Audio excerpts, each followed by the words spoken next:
जय हिंद दोस्तों, आप सभी का गांव तक 3.0 में बहुत बहुत स्वागत है। तो फ्रेंड्स, कैसे हैं आप सभी? उम्मीद करता हूं आप सभी अच्छे होंगे। तो फ्रेंड्स, जैसा कि आप सभी यहां पर देख पा रहे होंगे, CITS एडमिशन फॉर्म में फिर से बदलाव हुआ है आप सभी का। सभी छात्र तुरंत चेक करेंगे। सबसे इम्पोर्टेंट आप सभी के लिए हो जाता है, क्योंकि आप सभी को पता है कल आपका एडमिशन फॉर्म का लास्ट डेट है, यानी कि अप्लाई करने का जो लास्ट डेट है आवेदन, वो कल लास्ट डेट आपका हो जाएगा। उसके बाद आप ऑनलाइन आवेदन नहीं कर पाएंगे। क्या पेपर में नेगेटिव मार्किंग होगी नहीं होगी, तो सबसे इंपॉर्टेंट हो जाता है। आप सभी यहाँ पर देख पा रहे होंगे फ्रेंड्स, सबसे पहले जो इंपॉर्टेंट है सभी कैंडिडेट को चेक कर लेना है।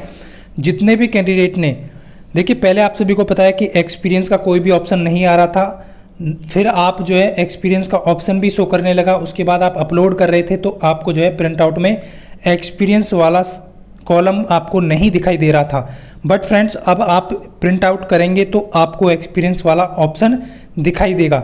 अब ये एक्सपीरियंस वाला ऑप्शन किन कैंडिडेट को दिखाई देगा प्रिंट आउट में, तो उन्हीं कैंडिडेट को शो करेगा जिन्होंने एक्सपीरियंस सर्टिफिकेट लगाया है।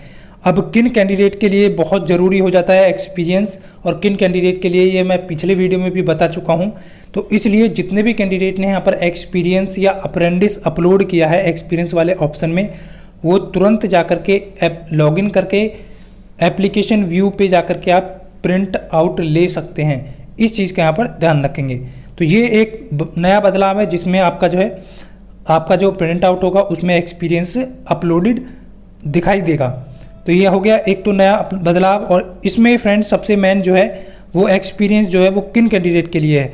यदि आपने अभी तक एक्सपीरियंस अपलोड नहीं किया है या गलत हो गया है तो आप फिर से जा करके लॉगिन करके एक्सपीरियंस यहाँ पर अपलोड कर सकते हैं और फिर जा करके यहाँ पर जो है प्रिंट आउट ले सकते हैं। तो आपके जो अपलोड आप प्रेजेंट में करेंगे वही आपको यहाँ पर प्रिंट आउट में आ जाएगा। क्लियर है? अब किन कैंडिडेट के लिए एक्सपीरियंस जरूरी है वो भी क्लियर कर दूं फ्रेंड्स, क्योंकि बहुत सारे कैंडिडेट जो है स्टार्टिंग में फॉर्म भर चुके हैं। अब दोबारा से आप लॉगिन करके चेक कर सकते हैं। जिन कैंडिडेट ने अपना फॉर्म 10+ ITI बेस पे डाला है, यानी कि यही क्वालिफिकेशन डाली है, एकेडमिक क्वालिफिकेशन में 10th डाला है और फिर टेक्निकल क्वालिफिकेशन में ITI डाला है, तो उन्हीं कैंडिडेट का यहाँ पर एक्सपीरियंस सर्टिफिकेट लगेगा। ध्यान रखना, उन्हीं कैंडिडेट से एक्सपीरियंस यहाँ पर मांगा गया है। एक्सपीरियंस आपके पास नहीं है तो मैं आप सभी को पिछले वीडियो में बता चुका हूँ कि आप जो है अपनी जिम्मेदारी के अकॉर्डिंग फॉर्म फिल कर सकते हैं। तो ये आप सभी का डाउट क्लियर हो गया होगा। अब जिनके पास एक्सपीरियंस तो नहीं है बट अप्रेंटिस है, तो क्या कर सकते हैं आप, एक बार आपको मौका हो सकता है आपका जो अप्रेंटिस है इस बार एक्सपीरियंस में काउंट कर लिया जाए, तो आप एक्सपीरियंस वाले कॉलम में अपना अप्रेंटिस अपलोड कर दीजिएगा। क्लियर है? जिन्होंने 10th+ ITI पे यहाँ पर फॉर्म फिल किया है। क्लियर है? तो उन्हीं कैंडिडेट से यहाँ पर सर्टिफिकेट मांगा जाएगा। और ये कब मांगा जाएगा? तो काउंसलिंग जब एडमिशन होगा तब मांगा जाएगा। और सभी डाउट कैंडिडेट के डाउट क्लियर कर दूं, बीटेक वाले, डिग्री वाले और जो 12th वाले कैंडिडेट हैं वो परेशान हो रहे हैं कि सर हमसे तो नहीं एक्सपीरियंस काउंसलिंग में मांगा जाएगा। तो मैं आप सभी को क्लियर कर दूं, एक्सपीरियंस यदि आपने एकेडमिक क्वालिफिकेशन में 12th डाला है और उसके बाद आपने ITI डाला है, तो आपसे कोई भी एक्सपीरियंस यहाँ पर नहीं मांगा जाएगा। क्लियर सभी कैंडिडेट का? यानी कि आपने 12th डाला है और उसके बाद टेक्निकल क्वालिफिकेशन में ITI डाला है, तो आपसे एक्सपीरियंस नहीं मांगा जाएगा। अब आते हैं डिग्री डिप्लोमा कैंडिडेट की। तो डिप्लोमा वाले कैंडिडेट ने यदि 10 एकेडमिक क्वालिफिकेशन में 10th भी डाला है और उसके बाद डिप्लोमा डाला है, तो उससे भी यहाँ पर कोई भी एक्सपीरियंस नहीं मांगा जाएगा। भले ही उसने 10th+ डिप्लोमा डाला है या 12th+ डिप्लोमा डाला है, तो यहाँ पर कोई भी एक्सपीरियंस आपसे नहीं मांगा जाएगा। वो टेक्निकल इशू की वजह से आपके सामने एक्सपीरियंस का ऑप्शन शो कर रहा है, क्योंकि आपने एकेडमिक क्वालिफिकेशन में 10th डाल दिया, तब जाकर के डिप्लोमा वालों को वो शो कर रहा है और डिग्री वालों को भी। तो आपको परेशान नहीं होना है। आपके पास पॉलिटेक्निक है, 3 ईयर डिप्लोमा है या फिर लेटरल एंट्री डिप्लोमा है, या आपके पास डिग्री है, बीटेक जो है आप सभी देख पा होंगे, या BSc है आपका इंफॉर्मेशन टेक्नोलॉजी से, तो आपसे कोई भी एक्सपीरियंस यहाँ पर नहीं मांगा जाएगा। तो आपका डाउट क्लियर सभी कैंडिडेट का? उम्मीद करता हूँ आप सभी जितने भी कैंडिडेट परेशान थे एक्सपीरियंस को लेकर के, आप सभी का डाउट क्लियर हो गया होगा। क्लियर? बहुत सारे कैंडिडेट का यहाँ पर कमेंट आ रहा है कि सर टोटल जो प्रश्नों की संख्या है पेपर में कितने रहने वाली है, क्या पेपर कितनी लैंग्वेज में आता है, क्या पेपर में नेगेटिव मार्किंग होती है या नहीं होती है। तो मैं आपको क्लियर कर दूं, टोटल प्रश्नों की संख्या जो आपका एंट्रेंस एग्जाम होगा कब होगा ये आप सभी को मैं बता चुका हूँ, 28 जुलाई को होगा। क्लियर।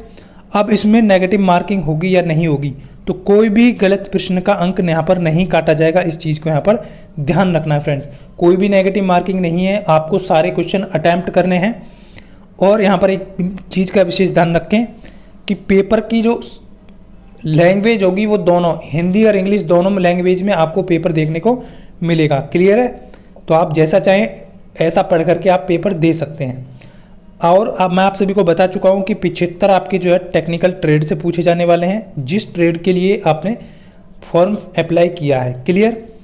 और उसके बाद फ्रेंड्स यहाँ पर जो है 25 जो क्वेश्चन है वो आपका नॉन टेक्निकल पूछे जाते हैं, जिसमें मैथ और रीजनिंग आपका रहता है। क्लियर है, सभी ट्रेड में आपका मैथ रीजनिंग मिलेगा 25 क्वेश्चन, और बाकी 75 क्वेश्चन आपका ट्रेड थ्योरी से आपको मिलेगा। अब जितने कैंडिडेट ने बैच ज्वाइन कर लिया है उनको मैं प्रोवाइड कर चुका हूँ 8 मॉक टेस्ट, और 2 मॉक टेस्ट आज और कल में उनको प्रोवाइड कर दिया जाएगा। तो वो सभी अच्छे से रिवीजन करके जाएं। ये मत बोलना कि सर हमको मॉक टेस्ट अच्छे टाइम से उपलब्ध नहीं हुआ था, अभी काफ़ी समय है, आप अच्छे से जो है मॉक टेस्ट लगा करके जाइएगा। क्लियर है। बाकी फ्रेंड्स आपका जो भी डाउट है आप कमेंट करके बता सकते हैं। उम्मीद करता हूँ सभी कैंडिडेट समझ पाए होंगे। एडमिट कार्ड कब तक आ जाएगा, तो एडमिट कार्ड आपका 21 जुलाई को जारी कर दिया जाएगा। 21 जुलाई को आपका एडमिट कार्ड आ जाएगा, 28 जुलाई को आपका एंट्रेंस एग्जाम कंडक्ट करा लिया जाएगा। ये ध्यान रखें। सबसे मेन इंपॉर्टेंट एक चीज़ और हो जाती है फ्रेंड्स, बहुत सारे कैंडिडेट का डेट ऑफ बर्थ जो है और नाम जो है वो मैच नहीं करता है आधार कार्ड में। तो जो आपका एप्लीकेशन फॉर्म में नाम डाले हैं उसके अकॉर्डिंग आपका आधार कार्ड में डेट ऑफ बर्थ और नाम मैच करना चाहिए, तभी आपको एग्ज़ाम सेंटर पर एंट्री मिलेगा, अन्यथा आपको वापस लौटा दिया जाएगा। इस चीज़ का विशेष ध्यान रखें। तो ये सारी इन्फॉर्मेशन थी जो आपके लिए बहुत ही ज़रूरी थी। कल आपका लास्ट डेट हो जाएगा, उसके बाद कोई भी फॉर्म फिल नहीं होगा। तो फ्रेंड्स उम्मीद करता हूँ आप अच्छे से समझ पाए होंगे। मिलता हूँ नेक्स्ट वीडियो में, तब तक के लिए सभी को जय हिंद, वंदे मातरम।